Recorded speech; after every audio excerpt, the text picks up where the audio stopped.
What's going on, everybody? Welcome back to another episode of the Engage 8 podcast. I'm your host, Zach, with my two co-hosts, Josh and Mike. Today, we're going to be going over some NBA headlines and then going to be recapping the Celtics-Pacers series and going over the currently ongoing Mavs-Timberwolves series. So, Josh, you want to get us started with some headlines? Yep, this morning we are recording here on May 29th, Wednesday. Tyronn Lue signed his extension with the Clippers. It's been up in the air whether this was going to happen or not. It was talked about that they have not been in talks for a while, but he is now one of the highest paid coaches in the league. Maybe the highest. I'm not exactly sure how much Pop and them are making, but 5 years, $70 million, 14 a year average for Tyronn Lue. Fully deserved. He's looked at as one of the best coaches in the entire NBA. He's dealt with a team that just cannot stay healthy. He's played a million different starting lineups over his tenure here with the Clippers, and he's still been fairly successful in the regular season and not the playoffs. But regardless, they've gotten to a couple. They got to that conference finals against the Suns where they had like only Paul George. Um, they got to they advanced one more time without everybody, right? I'm trying to remember. I feel like they won one more time. Or no, they lost last year and then they lost this year. So I guess not. But regardless, he's been in a really tough spot with the guys that the hand that he's been dealt. A ton of players that are really talented but can't stay on the floor. He's still done a crazy good job with that. I know a lot of teams that didn't have head coaches that really wanted to get him. A lot of really good teams like the Lakers and the Suns who really wanted him, but he stays with the Clippers for 5 years, 70 mil, and I think he's worth every penny. I completely agree with you. I was honestly going to kind of mention some of the things you mentioned with the unhealthy roster, him actually being a pretty damn good coach, and mainly Kawhi Leonard and his not necessarily fall off, but his first like 5, 6 years of his career from when he started in San Antonio to basically the Toronto year. He was a model of consistency. He was playing a ton of games, damn near almost every single one. And then the back half of what we've seen, especially in LA, he missed an entire year. I think it was his second full year in LA he missed. And then he's just been in and out of the lineup with injuries throughout. This year was his first damn near full season he's had in almost half a decade, it feels like. And he made, I think, All NBA second team, if I'm not mistaken, which I think that's give or take could have gone to someone else, but still really talented player. And Ty Lue, he's been dealing with, like you said, bunch of different starting lineups, bunch of different just players in and out surrounding Kawhi and Paul George. And those two aren't even healthy enough. He's just been dealt a shitty hand. And I mean, the extension's great, but how big is this fall off going to be if they can't trade these guys for what they brought them in for? And if they just can't stay healthy, if they decide to keep everybody. Yeah, he's done a good job considering the injuries that they have had to deal with there in LA. Um, he's making 14 million a year. He's got basically the same contract salary wise as Tyus Jones. So shout out Tyus Jones, Max Juice about he's getting paid at about that level. So good for Ty Lue. He's one of the highest paid coaches. I think it's deserved considering, like you guys said, all the injuries they've had to deal with. So it's just going to be interesting to see if he can finally bring them some playoff success or if it's just going to be have to continue at regular season success. All right, moving on here to Bronny James, who has announced that he will be staying in the NBA draft. And he has been, I believe it was 11 teams reached out to him for a workout. He's only accepting workouts from the Los Angeles Lakers and the Phoenix Suns, which of course, as a Suns fan, has me thinking, maybe this is the time to bring the king to the Valley and just create. Is that the most talented team of all time if that happens? Like on paper? I mean, if they were in their prime, yeah. I mean, KD, LeBron, and Book are all top at least KD's 12. KD's in one of the more efficient parts of his game he's ever been in. I know, and he gets treated like Plus, he's Book is in his progressing. prime. Beal, I mean, that's just a terrible contract for what you had last year and what you gave up. But I mean, it all depends on what LeBron we see. Are we going to see him be the point guard, or is he playing the three? Is he playing the four? Is he Point. going to play the five? He played I point. mean, He played point. he, he probably should. He's going to be the best point guard on the team if that all happens. But it's fun to think about. But how deep into the pockets are the Suns going to have to go to bring in LeBron? Because Not we deep at love all. LeBron. The only way Yeah, they get him is if you're it's on a vet you're min. thinking vet minimum, but will he do that? Well, he's not coming to the Suns if it's not that, unless they do a sign and trade. But I think it would have to be that. That's the only way it would happen. I mean, if they do somehow keep Beal in this, which I'm completely fine with just kicking his ass to the curb and sending him to LA with Anthony Davis. But if they did, my dream lineup would be like Bron at the 1, Book and Grayson Allen at the 2 and the 3, KD at the 4, Nurk at the 5, and then you got like Bronny off the bench, 6-man. I don't know, but I don't. Small ball, you can go Bronny 1, Book and Beal 2 and 3, KD at the 4, and then I guess Bron at the 5. Oh, you're saying start Bronny? I mean, That'd if be you want to great. go small ball in certain situations. The way I see it, though, for the Suns, at least with the whole Bronny situation, if he's there at 20, because that's where they're going to take him if they take him is at 22, which is so early. But regardless, if he's there, that means he passed up the Lakers didn't take him in the first round. And there's like 3 ways this can go. 1, he brings in Bron. That's great. It doesn't matter what he does. Maybe you draft him and he doesn't bring in Bron, and he's decent and he could be a defensive point guard, play like a poor man's Drew Holiday role, which is fine. That's exactly what the Suns need, is somebody who can pass and defend and shoot the ball a little bit, which you can. Maybe you start him, maybe you don't, whatever. It doesn't really matter. Or you draft him, LeBron doesn't come and he sucks, and you lose the 22nd pick, which in a draft like this one, that's like having very late first round, early second round in any other draft. And at that point, I would definitely take him. So if he's there at 22, I'm rooting for the Suns to take him. I don't think there's a way that this like completely blows up in their face. Yeah, we talked about it like a month or so ago, right? Where what the Suns kind of needed to do in order to fix some of their issues. And the big one was a point guard who can defend, shoot, and really just distribute so their best players like Book and KD can get to their spots, rather than Book, he's an okay facilitator for a point guard, but he's a great facilitator for an off-ball shooting guard. So that fit didn't really work transitioning him to the 1, but he's still a great player regardless. We mentioned Lonzo, we threw him in there a little bit. But honestly, Bronny would be okay if he can just be a solid facilitator at the 1, and like you said, a 3-and-D guy as well. But I wouldn't count on LeBron coming, but Bronny at 22, I think you said. I don't think it's a bad pick. It'd be something you're kind of hoping for a little bit more, because he won't bring you an immediate impact that like a top 5 or 7 pick will, especially in a weaker draft. But I mean, who knows? Like you said, there's 3 ways it could go, but within those 3 ways, a lot of things can happen within the roster construction in general. Yeah, I mean, I get everything about Bronny. I like Bronny. He seems like a good guy, I guess. But I mean, let's not act like he didn't average 4.8, 2.8, and 2.3. Underutilized. Underutilized. I mean, Michael Jordan gets a lot of shit for his kids not being good at basketball, but Michael Jordan's son averaged 8, 3.1, and 2.5, which is better than every single Bronny. Where did he play? UCF. Bronny was in the Power 5. And Bronny also had a heart attack before the season. What are you talking about that? Okay, he had a heart attack. Yeah, I'll give that to him. If he's cleared to play, he's fine. Let's relax. He measured in at only, 6'1 3/4? Without shoes on. I'm pretty sure you play basketball with shoes on. How many inches do shoes give you? I think he's probably like 6'3" with shoes on. Shoes gives you an inch and a half, about an inch and a quarter. I think he's probably like 6'3" with shoes on. How many inches do shoes give you? You go from 6'8" to or 6'4" to 6'7". Inches, please. We said what? Can we put a pause on this entire thing? Yeah, we keep saying inches. Regardless, he's not that short. I mean, he's not that short compared to you. Notice, I guess. Notice how my vibe towards this is completely switched up from what I was saying when he measured in a week ago or 2 weeks ago. But no, I'm full in on Team Bronny for the Suns. I already bought a jersey, so. Really? When you get it's Bronny, not number 23 because he doesn't want to get confused with his dad. Oh, right, that's obviously. true. When you get Bronny and maybe LeBron doesn't come, but LeBron in like 4 years is still playing in the NBA, and then Bryce is in the draft. Oh. Do you go what get if Bronny and Bryce? Turns out to be the 20-point per game KD, scorer? Beal's gone at that point. Grayson Allen, all 3 of the Jameses. I see Where's Zuri at?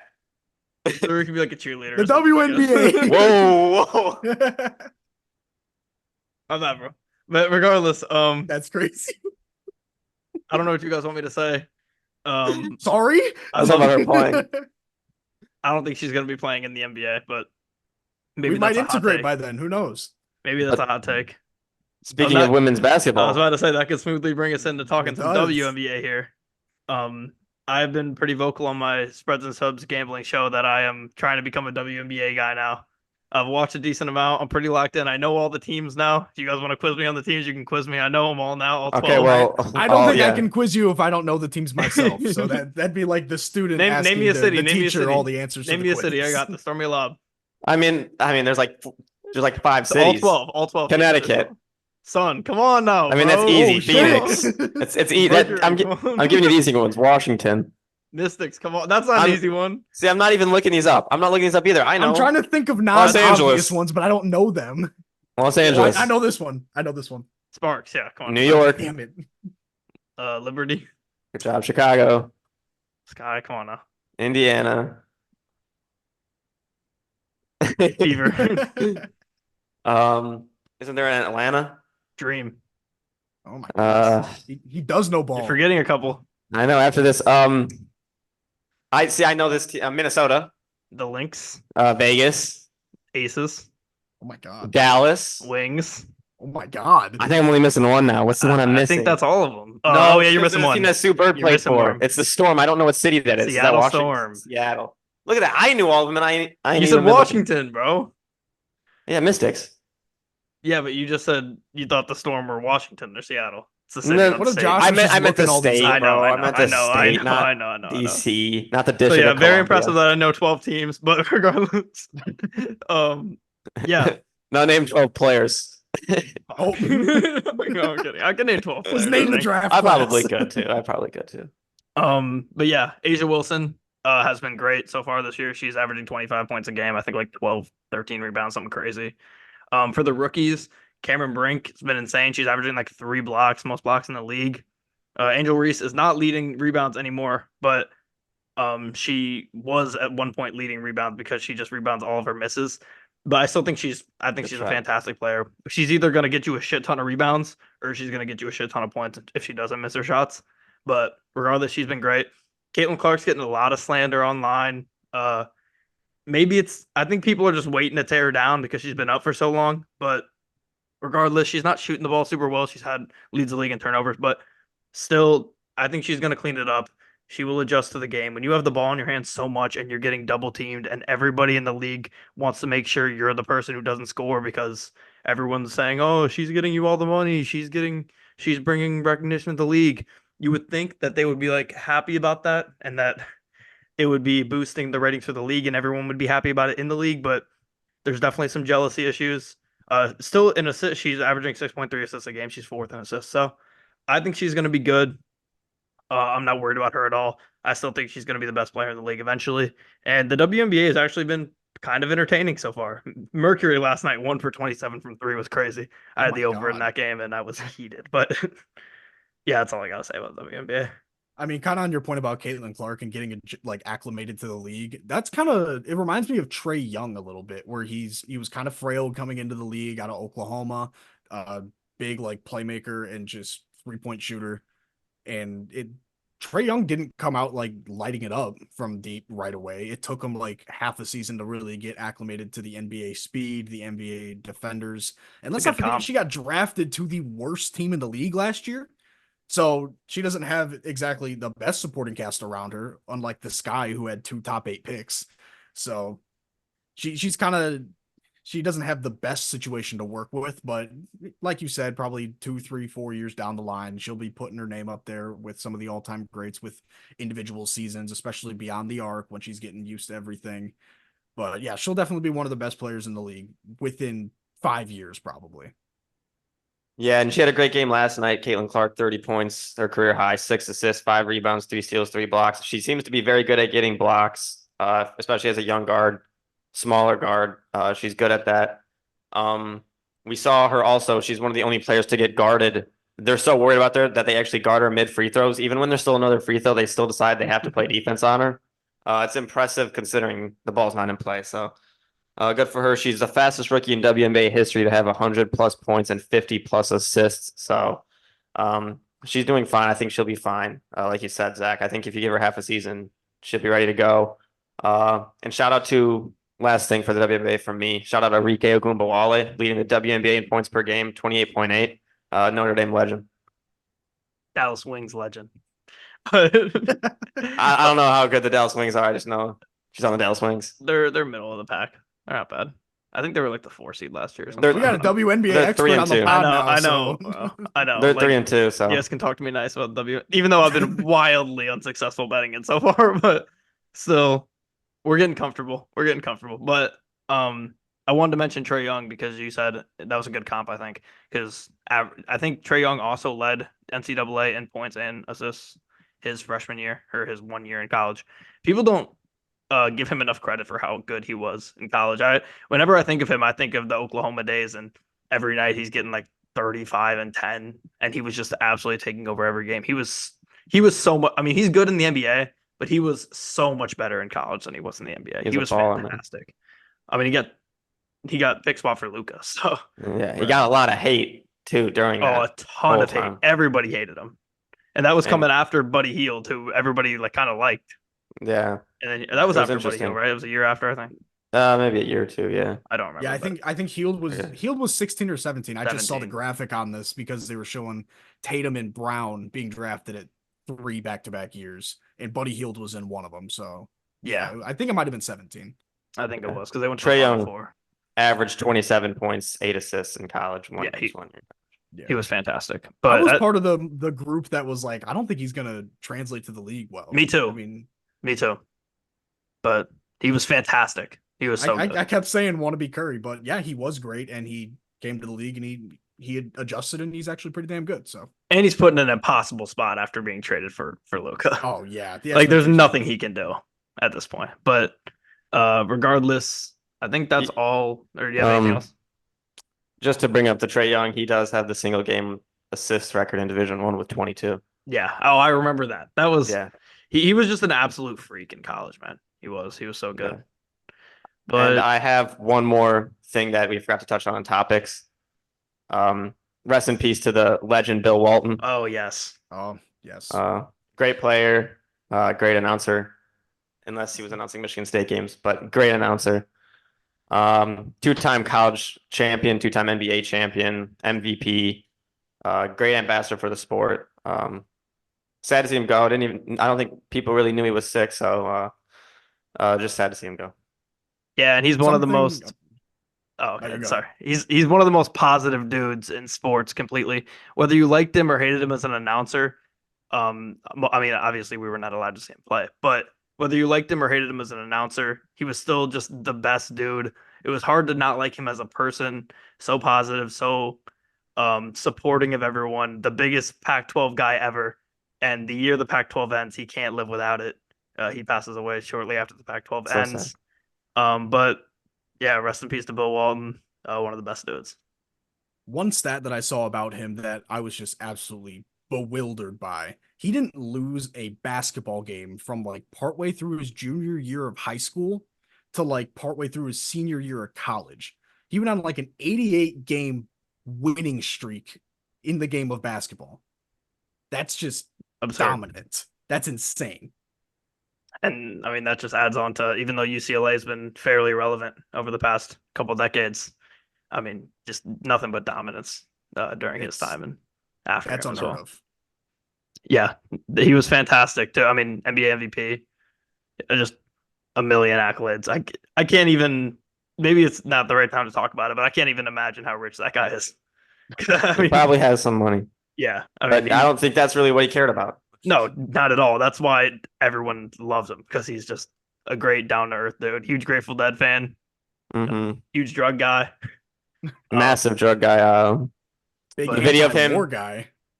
The video of him eating the cupcake candle is a legendary one. Oh yeah.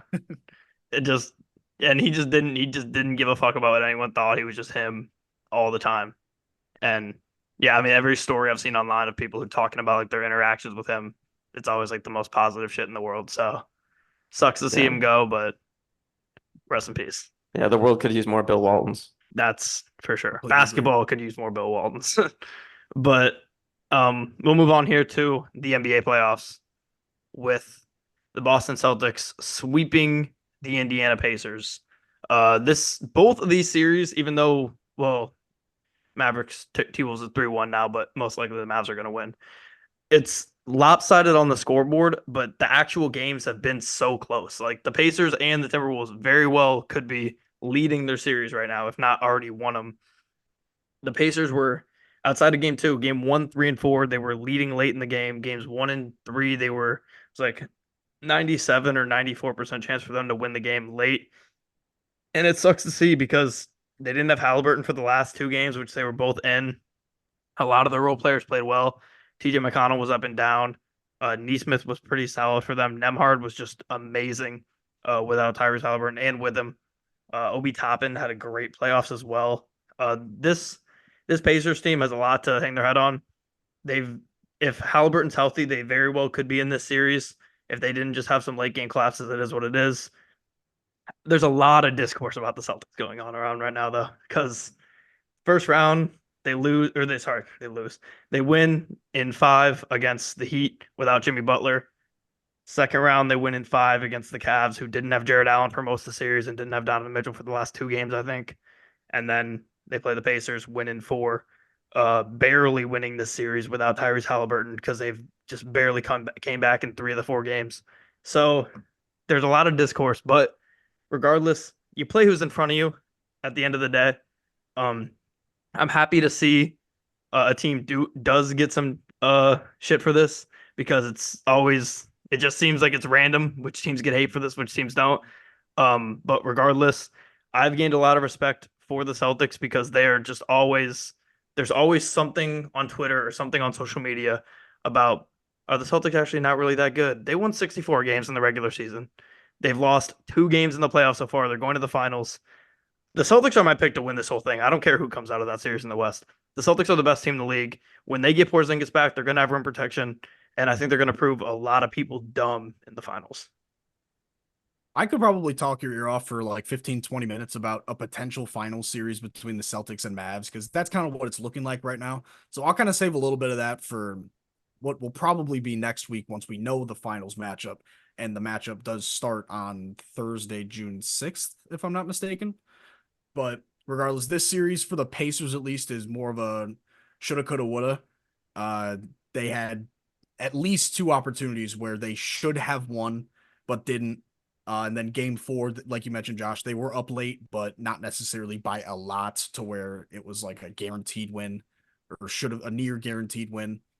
Games 1 and 3 are just those types of games where it's so unfortunate where you lose those and they just take all the wind out of your sails. I said it after game 1. That was their chance to just make an absolute statement against the Celtics, especially on the road where, yeah, they won 60 games last season, but they also went 37-4 at home, which absolutely insane. The Pacers, they were missing Halliburton for the last 2 games, and it kind of showed. They didn't have the best of ball movement, and they were missing that outside threat that Halliburton does provide at times when he's hot.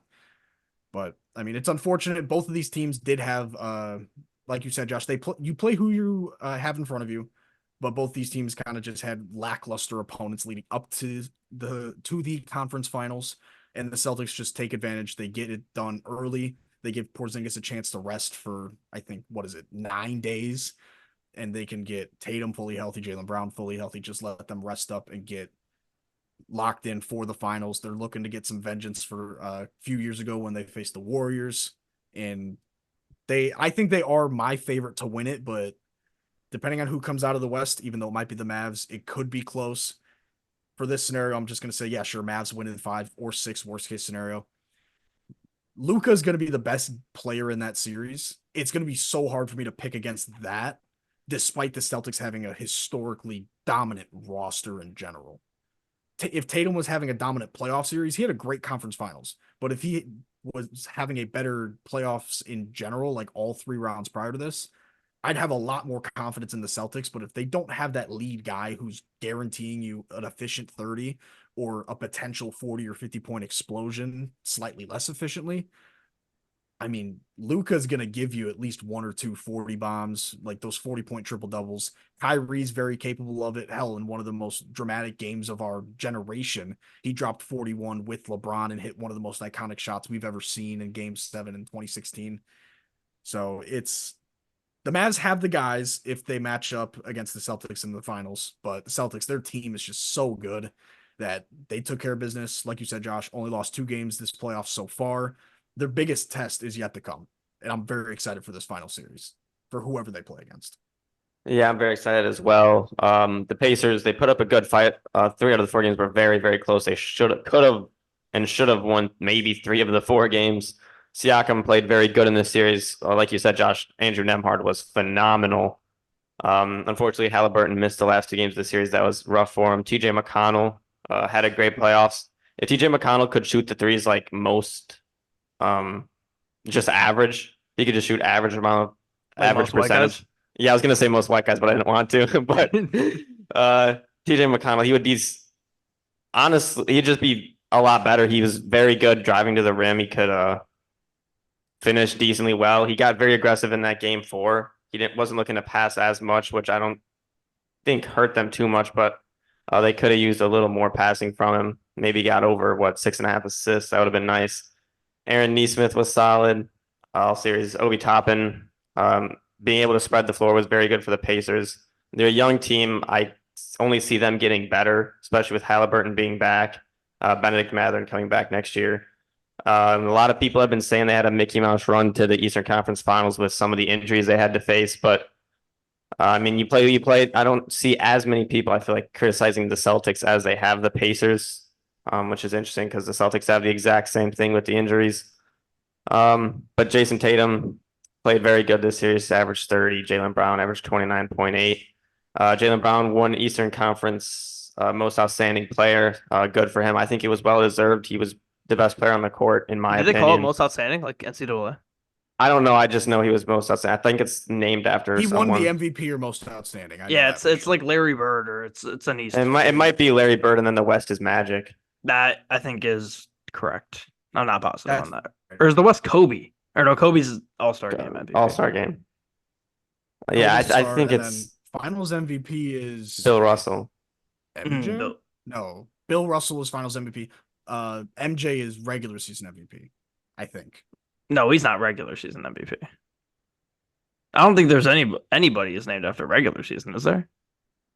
I'll look it up, but I could have sworn they named all the awards. They did. Yeah, I Eastern don't know. Conference Finals is the Larry Bird Eastern Conference Finals MVP. So I'm assuming West is then Probably Magic, yeah. Magic. It's the Michael Jordan Trophy, the NBA MVP. Really? I didn't know they named the MVP after somebody. Wow. That's a They fucking did all of them. That's a sick award to have. Sucks for LeBron. Yeah. They decided to name all these when he's still in the league. Oh, LeBron- yeah, LeBron that will was get- just the most. He'll LeBron's get just- something for sure. Who are they going to take away? They'll add Yeah, that's something. tough. They'll add They something. can't give him like some rinky-dink Oldest player? trophy, though. Oldest player in the NBA. Oh, the maybe longevity they do. award. Maybe they do. Honestly, that's probably pretty likely. I would say. Or like most minutes played, and it'll be like Yeah. the longevity award. Backpack It'll be award. the Who They should have carries given- the team the most. Should have given Jordan like the scoring That's a good one. championship. Oh, is But- there? Oh, if no one has scoring, then that's going to be. That's Oh, gonna it be- might- I mean, that I don't be know how LeBron many because he scoring is championships all-time. LeBron won. but he still has the most points, though. Yeah, he has most I points guess, all time. but- So You got to guess give that him could make a little bit something. of sense. You can't give him I nothing. don't know. But yeah, congrats Yeah. to Jaylen Brown, I guess. Finals runner up because he's 4-6 in the finals. Oh, funny. Yeah. And best performance in the finals without winning. He's gonna go get number 5 next year with the Suns. Just wait, but Okay, we will see. We will Yeah, see. sure. but I wanted to say with the Celtics really quickly. People are hating on the Celtics. If they go and win this next series in 5 games, are they going to be one of the best teams to ever live? I mean, they'll have 3 losses in the playoffs. They're like top 10 in a lot of metrics, like all time for just a team. I know. They're a very damn good team. I bet you in like 2 or 3 years we'll look back and be like, holy shit, going 16-3 in the playoffs is incredibly tough regardless of who you play. That team was special. But the immediate aftermath is going to be like, oh, Mickey Mouse ring, asterisk, all that. I don't They think gotta you do can it, say though. that. They Though. definitely deserve their flowers. I If agree they with that. dominate the Timberwolves or the Mavericks, I don't think you can say it's a Mickey Mouse ring. Oh, I We don't gotta think you do it. should regardless, but to get to the finals, it might be. You That know? I can understand that argument, but I'm not trying to make the argument. I just think that's what's going to be said immediately after and for like a few months Yeah. post like parade. I also think that has to do with where the media is. I've noticed a lot this playoffs more than ever that where like because there's a lot of media out there that are fans of teams. There's a lot that just are fans of the teams that they cover, and it seems that all of the teams on the East Coast or all of the East teams, if your favorite team is in the East or the team you cover is in the East, you're gonna slander the East teams more and give more credit to the West teams. And I think it's vice versa.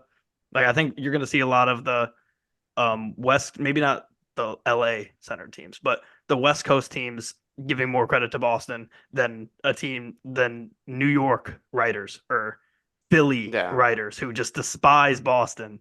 Those are going to be the people that discredit them more. Like you're going to hear me hype up these teams way more than I hype up these two teams that we're about to talk about, and I'm sure it probably feels like that with you guys. But regardless, I've Yeah. noticed.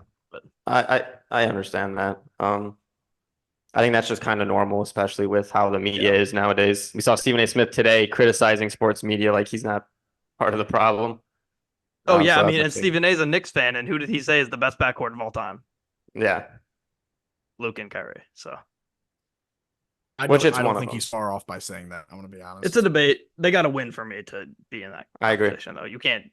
We're not gonna say best backcourt. I don't of all think time. winning, like obviously winning would be huge, but I mean, you can't just ignore their talent. What are we gonna call the Brooklyn Nets one of the most talented teams of all time? Then No, because they didn't play enough together. yes, they also didn't win shit. Same thing as the Mavericks so far. This is also year 2 of this, right? Yeah, Not well, even 2 full years.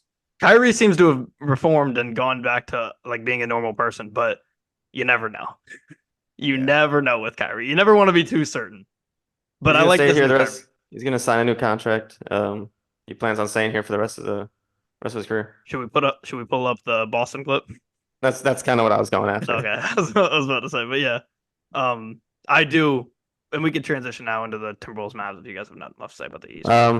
Shout out to Sam Hauser for continuing to get 15 minutes a game, shooting 7% from three, Yeah, I being a know. 3-point shooter. And Peyton Pritchard gets 9 minutes after going 2 for 3 from the field, but I digress. Regardless, moving on to the West here, I will say, as much as I do not want to see the Mavs win the title because I would despise to see Luka win one, God, do I want to see Kyrie get his revenge. I would love to see Kyrie get that Boston revenge. I love Kyrie, and I would love to see him win a ring, but sadly, my hate for Luka rises higher than my love for Kyrie. So I will be rooting for Boston. But regardless, Timberwolves win game 4, making the series 3-1, going back to Minnesota. Same thing here, though. All these games have been really, really close for the most part. Which game was it in the series that wasn't close? There was one that was like kind of a blowout. Game 3 was 116 to 107. Yeah, but even that one was like kind of close at points too. So honestly, all of them have been pretty close. I think that the Timberwolves just don't have. I love Ant, and I think he's really, really good. I don't think they have the closers to compete with Kyrie and Luka at the end of the day. I just don't think they can. Same way that I don't think the Pacers have the closers to compete with the way that Jaylen Brown and Jason Tatum played in the Eastern Conference Finals. I don't see how the Timberwolves come back from this. I think every game for the rest of the series is going to continue to be close, though. And I would even venture to guess that the Timberwolves win tomorrow night and go 3-2, and then this game ends in 6 in Dallas. But yeah, Luka has been a lot better, back to himself.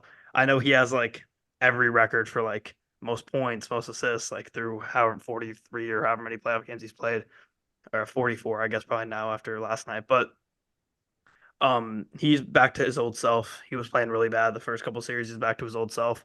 Kyrie has just been phenomenal. He's turning it up at the right time. He is the perfect guy, I feel like, to keep Luka calm, make sure that he's ready to go, and that he's not getting in his own head too much, bitching at the refs too much, which Kyrie's not going to be able to stop that because he's going to bitch at the refs either way. But I think Luka is the perfect counterpart to, or sorry, Kyrie is the perfect counterpoint part to Luka. And I think the Mavs are going to go to the finals. And if I had to make a prediction right now, I'd say Celtics over Mavs in 6 games. I have 2 predictions for the finals, and it all revolves around one player, and it's not Luka or Kyrie. But I'll get to that in a little bit.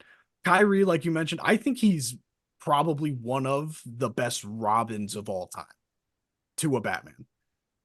We saw it in Boston, ironically, where he was the number 1 guy with a young Tatum, a young Jaylen Brown, and that Celtics team.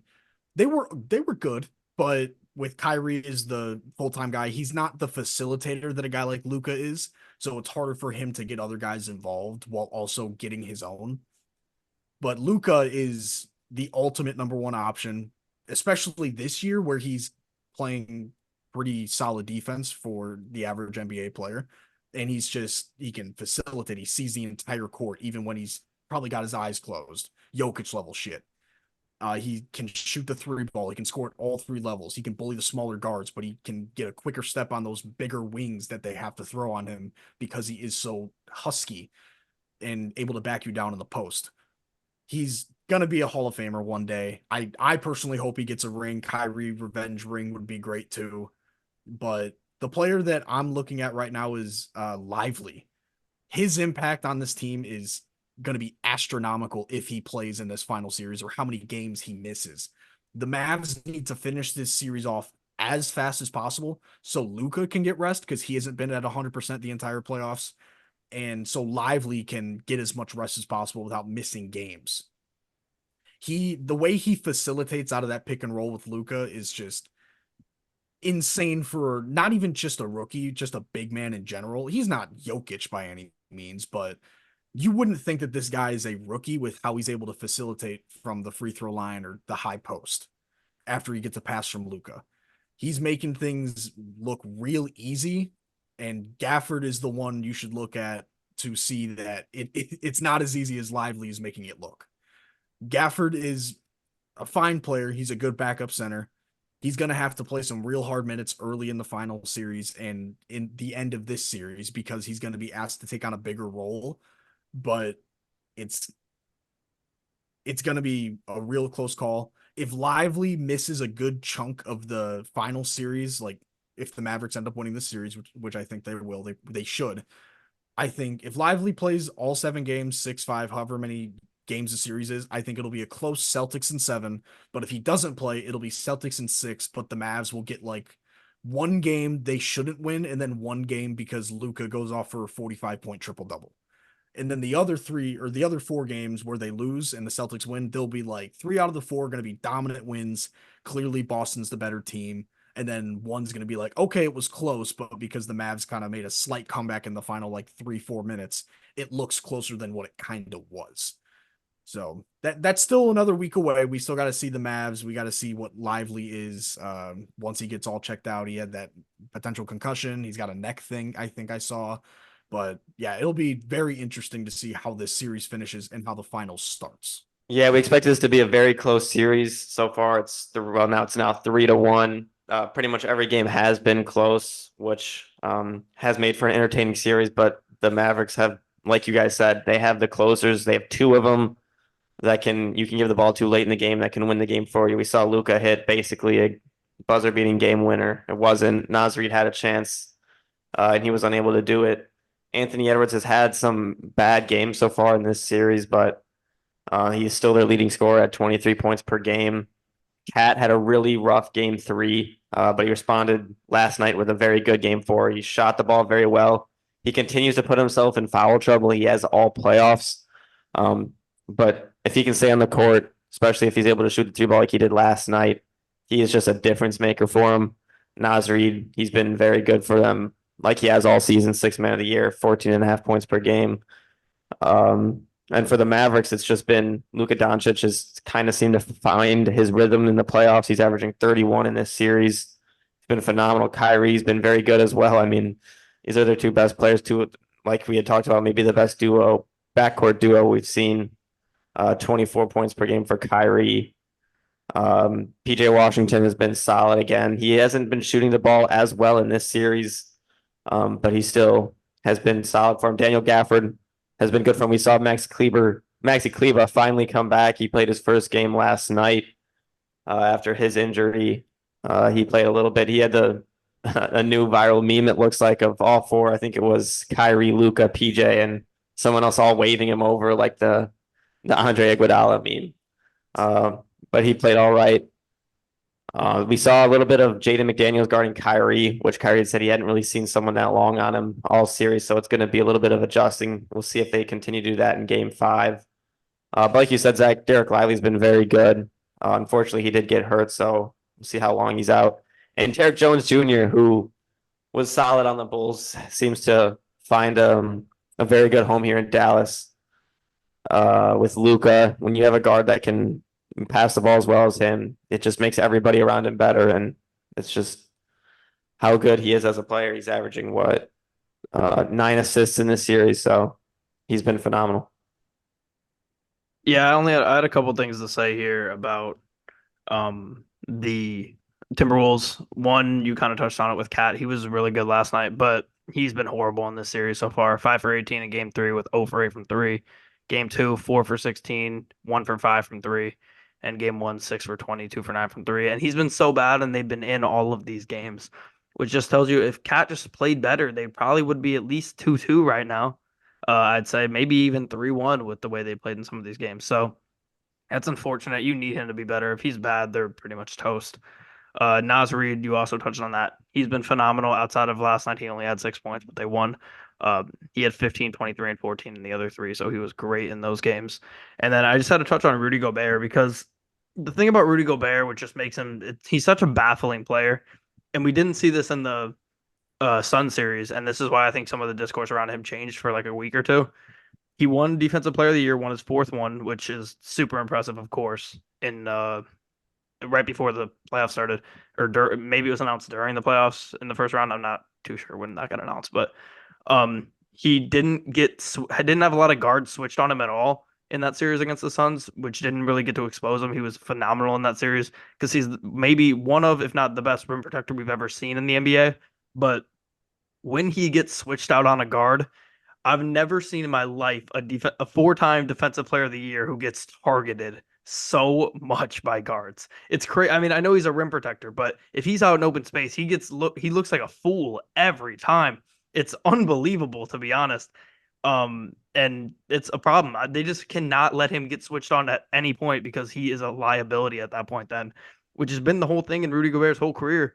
Is in the playoffs, he has to get sat because he gets switched on too many times and he can't stay in front of guards, which he's a 7-footer. You don't expect him to. But when it's a guy that's won 4 Defensive Player of the Years and you're paying him a shit ton of money and you traded a ton of picks for him, you want to play him. You want to have him in the lineup as much as possible. So he's just truly a baffling player who is maybe the only 4 or more than 2-time Defensive Player of the Year ever who gets targeted. I can't think of another one. Yeah, I can't either. Yeah, you definitely can't. But in the big like example of what you're talking about is obviously that Luka shot. There's a lot of them though. It wasn't just that. Well, no, I know, but like the big one, like the one that comes to mind right away, it's that Luka shot. But how many big men in the league really can like guard something like that? Whether it's Luka or Kyrie or even a Devin Booker, since we're talking about the Sun series a little bit. How many big men in the league today can really do that? Only 2 come to mind. Bam Adebayo, just because he's a little bit smaller, he's not as slow as a big guy like Gobert, and he's got a better build to guard a guy like Luka, just because of his frame and his ability to move his feet well, and the switchability that he does with the Miami defense. And then Wembanyama, just because he's an alien, he's 7'4" with an 8-foot wingspan, that he doesn't have to be that close to you. He will still force you to alter your shot because he's got the craziest reach that we've probably ever seen. So outside of those 2 outliers, no one's really going to be able to stop guys like Luka and Kyrie, who are 2 outstanding creators with the ball in their hands. So it's hard to blame Gobert for situations like that. But yeah, and that's the reason why I don't think he wins another one is because of Wemby. Yes. Yeah. He's everything that Gobert Chet is. Too. And so don't much forget better. about Chet.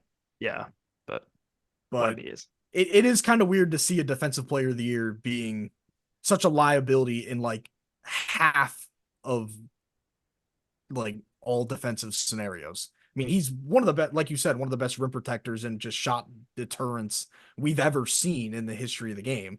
Hence why he's won 4, and he's so good at that it makes up for the fact that he can't guard on the perimeter to save his life. Yeah, but that's why, in my opinion, I think Wemby should have won Depoy over Gobert this year. But Gobert's that good in the paint. Just going back to Cat one more time, that game 3 performance, he shot 0 for 8 from 3. That was, I think, his worst shooting game of his entire career. So he's had some bad games. He was 2 for 9 in game 1. If he would have just shot halfway decent in any of those first 3 games, maybe they would have stolen one of them, and this series could be 2-2. But They're going to go as far. I mean, Ant hasn't been great either. They need those two to step up and continue to shoot the ball well if they want to find their way back into the series. We saw last year, Celtics were down 3-0 and were able to make this series 3-3. Maybe the Wolves are able to do that this year. And I mean, no team's ever done it, but you never want to say never. Yeah, that's about all I got here. If you guys have anything else to add. That's all I got. All right, cool. So that does it for this episode 61, I believe, of the Engage 8 podcast. We will be back next week with a possible draft of some sort. I'm not going to say too much because we don't know what's going to happen and what won't, as well as recapping this Timberwolves Mavs series and previewing whatever the NBA finals ends up being, most likely Celtics Mavs, but whatever it ends up being, as well as any headlines that pop up between now and then. But until then, hit all the links in our description for our Spotify, TikTok, and social media, and we will see everybody in the next one.